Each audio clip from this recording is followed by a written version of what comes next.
غصہ کرنے والے اور عورت کا احترام نہ کرنے والے شخص کو اپنی بیٹی کا رشتہ مت دیں۔ یہ میں نے ویڈیو بنائی، اس ویڈیو کے اوپر لاکھوں ویوز آ گئے اور ہزاروں لوگوں نے ریاکشن دیا۔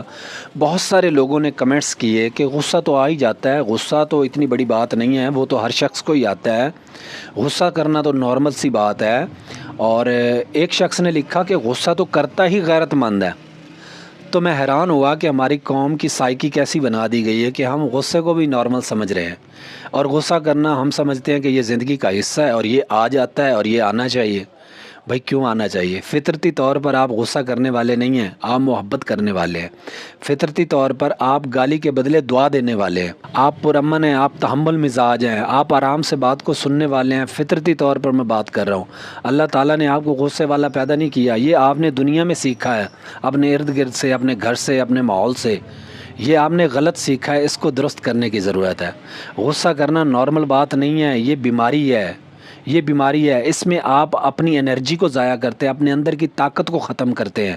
کہتے ہیں کہ آپ کو اس نے ایک سنائی، آپ 4 سناتے آگے سے، مینز کہ اس نے اپنی اگر انرجی 10% ختم کی ہے تو آپ 40% ختم کرتے۔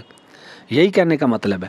غصہ بیماری ہے، اور بیمار کے ساتھ بیمار نہیں ہوا جاتا۔ ایک شخص آپ کے ساتھ غصہ کر رہا ہے، آپ بدلے میں اس کو دعا دے رہے ہیں، تو اس کا مطلب ہے آپ طاقتور ہیں۔ اینٹ کا جواب پتھر سے دیں تو آپ طاقتور ہیں نہیں، آپ گالی کے بدلے دعا دیں گے تو آپ طاقتور ہیں۔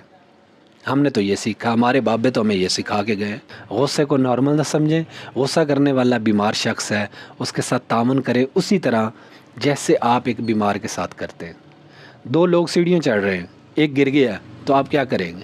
آپ اس کے ساتھ گر جائیں گے یا اس کو اٹھائیں گے؟ یقیناً اٹھائیں گے۔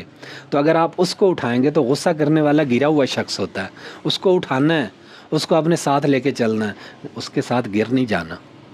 تو لہٰذا غصہ نارمل چیز نہیں ہے، اس سے اوائڈ کیا کریں۔ بہت شکریہ۔